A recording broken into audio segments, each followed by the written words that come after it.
আওয়ামী লীগ আছে, আওয়ামী লীগ থাকবে। প্রত্যেকটা বিচার এই বাংলার জমিনের ভিতরে হবে। বঙ্গবন্ধুর বিরুদ্ধে কথা বলে কোনো লাভ নাই। মূর্তি ভাঙছে, এর মূর্তি বহুত হইব। 32 নম্বর বাড়ি ভাঙছেন, ওই বাড়ি স্বর্ণের হবে। শেখ হাসিনা আছে, শেখ হাসিনা থাকবে। আওয়ামী লীগই ভালো ছিল, এখানে আওয়ামী লীগের কোনো দোষ দিয়ে প্রত্যেকটা দোষ হলো গিয়ে বর্তমান এনসিপি থেকে ইউনূসের। নিকৃষ্ট একজন ব্যক্তিকে শ্রেষ্ঠ ব্যক্তির জায়গায় বসায় আমরা ভুল করছি। আওয়ামী লীগ ছাড়া এই দেশে নির্বাচন হবে না। আওয়ামী লীগ দেখতে হবে নির্বাচন আর বিলম্ব নয়, ফেব্রুয়ারিতে নয় জানুয়ারিতে নির্বাচন দিন। সেনাবাহিনী এই দেশের স্বাধীনতা সার্বভৌমত্বের প্রতীক। সেনাবাহিনী কলঙ্কিত হতে পারে না, বরঞ্চ এই ক্রিমিনালদেরকে বিচারের মাধ্যমে সেনাবাহিনীকে কলঙ্ক মুক্ত করা হবে। আওয়ামী লীগ ছাড়া সে নির্বাচন হবে না, জাতীয় পার্টি ছাড়াও নির্বাচন হবে না। বাংলাদেশে হাসিনার ফিরে আসা শুধু সময়ের অপেক্ষা। হ্যাঁ, যোগ দিয়েই বলছে এই কথা। সম্প্রতি আন্তর্জাতিক সংবাদ মাধ্যম বিবিসি বাংলাদেশের নির্বাচন নিয়ে একটি সমীক্ষা করেছিল। আর সেই সমীক্ষা রিপোর্টে দেখা যাচ্ছে হাসিনা শুধু বাংলাদেশে ক্ষমতায় ফিরছেন তাই নয়, আগের তুলনায় আরো বেশি সংখ্যক আসন নিয়ে তিনি ক্ষমতায় ফিরবেন। এটা শোনা যাচ্ছে হাসিনাকে মসনদে দেখতে চান খোদ মার্কিন প্রেসিডেন্ট ডোনাল্ড ট্রাম্প। এই দেশে আওয়ামী লীগ আছে, আওয়ামী লীগ কিন্তু আসবে। আওয়ামী লীগের উপরে যে অত্যাচার জুলুম সহ্য করছে, আওয়ামী লীগের উপরে যে অত্যাচার হয়েছে, ভাঙচুর হয়েছে, লুটপাট হয়েছে, পুলিশ হত্যা হয়েছে, বিভিন্ন জায়গায় ছাত্রলীগের কোপাই কোপাই হত্যা করা হয়েছে, প্রত্যেকটা বিচার এই বাংলার জমিনের ভিতরে হবে। আওয়ামী লীগ আছে, আওয়ামী লীগ থাকবে। শেখ হাসিনা কিন্তু সারুইনা লোক না। আর এই দেশ শেখ হাসিনা ছাড়া কোনোদিন নিরাপত্তায় আসবে না। ওই মিয়া 16 বছরে যে আকাম না করছে, সেই আকাম কিন্তু এই 14 মাসে আপনারা করছেন। 16 বছরে যে দুর্নীতি না করছে, সেটাই 14 মাসে করছেন। শেখ হাসিনা আছে, শেখ হাসিনা থাকবে। বঙ্গবন্ধুর বিরুদ্ধে কথা বলে কোনো লাভ নাই। মূর্তি ভাঙছে, এর মূর্তি বহুত হইব। 32 নম্বর বাড়ি ভাঙছেন, ওই বাড়ি স্বর্ণের হবে। বাংলাদেশে আওয়ামী লীগ এক ডাকে 10 থেকে 20 লক্ষ লোক ডাকের সাথে সাথে অ্যাক্টিভ হয়ে যাবে। হ্যাঁ, আওয়ামী লীগ আছে, আওয়ামী লীগ থাকবে। ইনু সাহেব, দেশ চালাইলে ঠিক মতন চালান বাবা, নাহলে পাকিস্তান চলে যান। আপনি বাংলাদেশে আইছেন মানুষের প্রতিশোধ নিতে। আপনি এই পর্যন্ত বাংলাদেশে আপনি দিয়ে মঙ্গল হইব। একজন সুদখোর মানুষ দিয়ে এই দেশ মঙ্গল হবে? আপনি দিয়ে কোনোদিন মঙ্গল আশা করা যায় না। ভাই, আপনি নামাজ নাই, রোজা নাই, কোনো ইবাদত নাই, আপনার কোনো ইবাদতের অংশ না। আল্লাহ আপনার হেদায়েত করুক। এই সরকার ক্ষমতা গ্রহণের পরে প্রধানত দুটি দায়িত্ব তাদের নেওয়ার কথা ছিল, যেগুলো আমরা শুরু থেকে বলেছিলাম। প্রথম হচ্ছে শহীদ পরিবারগুলোকে চিহ্নিত করে রাষ্ট্রীয় সম্মাননা জানানো, আহতদের সুচিকিৎসা নিশ্চিত করা। কিন্তু আহতদের সুচিকিৎসা হয় নাই। তো আমরা চাই যে এখন এই সরকার আছে, এই আন্দোলনের সংগঠক নেতৃবৃন্দ আছে, শহীদ পরিবারগুলোকে এই আন্দোলনের সংগঠকদেরকে ধারণ করতে হবে, আমাদেরকে মনে রাখতে হবে। আমি দেখেন এই যে ডান সাইডে এই ছেলেদের বয়স কত, 20 থেকে 25 বছরের মধ্যে যে এই যে 5 জন ছাত্র, ডান পাশে 4 জনের ছবি দেওয়া আছে, তাদেরও বয়স এইরকমই 20 থেকে 25-এর মধ্যে, একজন এত বেশি হতে পারে।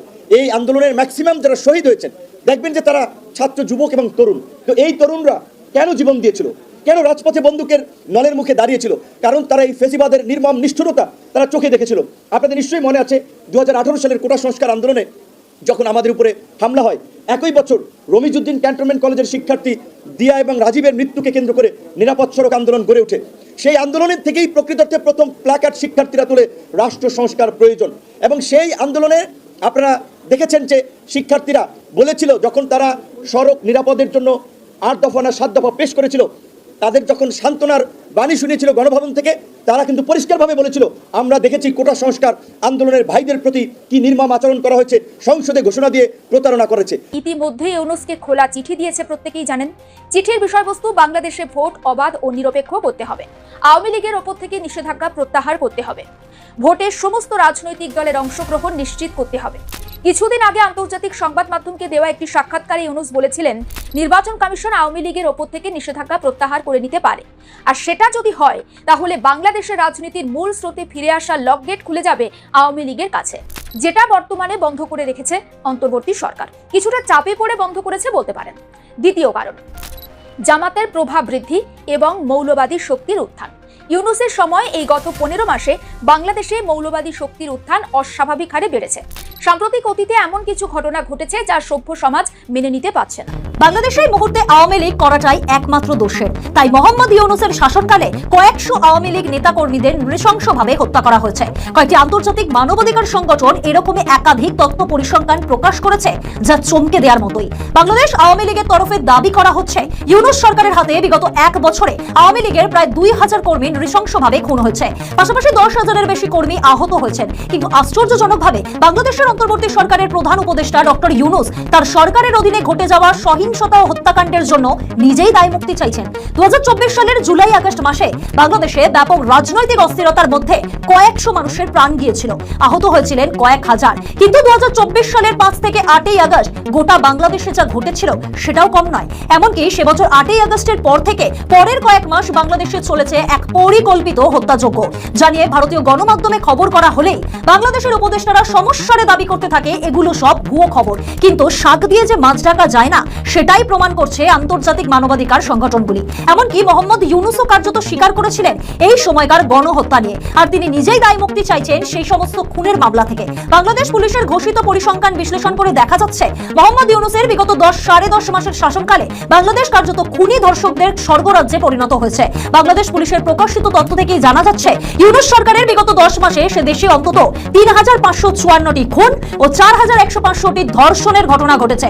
যদিও এই তথ্য প্রকাশ করা হয়েছিল চলতি বছরের জুলাই মাসে, ফলে এই সংখ্যাটা আরো বৃদ্ধি পেয়েছে। অপরদিকে 5 আগস্ট 2024 থেকে 30 এপ্রিল 2025 পর্যন্ত আরো একটি পরিসংখ্যান অনুযায়ী মোহাম্মদ ইউনূসের শাসনকালে আওয়ামী লীগ এবং এর সহযোগী সংগঠন যেমন স্বেচ্ছাসেবক লীগ, ছাত্রলীগ, যুবলীগ, মৎস্যজীবী লীগ, কৃষক লীগ ইত্যাদির কমপক্ষে 123 জন সদস্যকে হত্যা করা হয়েছে।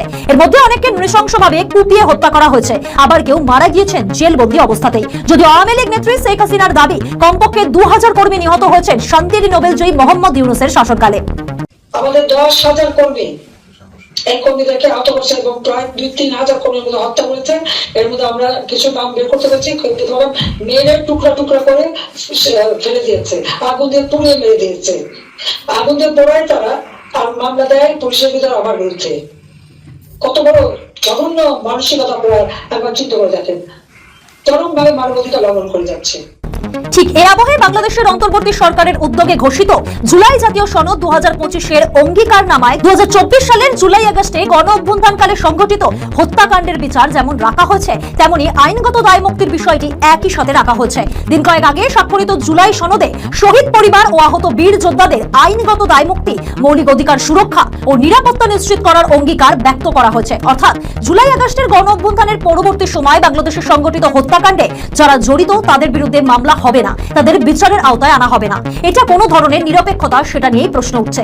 যদিও কারা কি ধরনের অপরাধ বা কর্মকাণ্ডের জন্য দায় মুক্তি পাবেন তা নিয়ে বিস্তারিত কিছু বলা হয়নি, ফলে এখানেই রয়েছে আসল কারসাজি। ওয়াকিবহাল মহল দাবি করছেন শেখ হাসিনাকে মানবতা বিরোধী অপরাধের জন্য কাঠগড়ায় তোলা হলেও মোহাম্মদ ইউনূস ও তার শাগরেদরা নিজেদের জন্য একটা সেফ গার্ড রাখলেন। জুলাই সনদের ঝালাও দায় মুক্তির সুযোগ রাখা তারই ইঙ্গিত। প্রসঙ্গত, অন্তর্বর্তী সরকারের আগে 2024 সালের অক্টোবরে গণ অভ্যুত্থান সংশ্লিষ্ট সহিংস্র ঘটনার জন্য এর পক্ষে যারা ছিল তাদের কোনো মামলা, গ্রেপ্তার বা হয়রানি করা হবে না মর্মে সম্মতি জানিয়েছিল। কিন্তু সদ্য স্বাক্ষরিত মূল সনদে প্রথমে দায়মুক্তি প্রসঙ্গটি রাখা হয়নি। ফলে জুলাই শহীদ পরিবার ও আহত যোদ্ধা ব্যানারে কয়েকশো মানুষ সনদ স্বাক্ষর অনুষ্ঠানের মূল মঞ্চের সামনে বিক্ষোভ দেখায়। তারা 3 দফা দাবি তোলে: জুলাই সনদ সংশোধন, সনদকে স্থায়ীভাবে সংবিধানে অন্তর্ভুক্ত এবং জুলাই যোদ্ধাদের স্বীকৃতি দেওয়ার। এরপরই বাংলাদেশের ঐক্যমত্য কমিশন অন্তর্বর্তী সরকারের দিক থেকে জুলাই সনদের অঙ্গীকারনামায় সংশোধনী এনে দায় মুক্তির বিষয়টি সংযোজন করা হয়।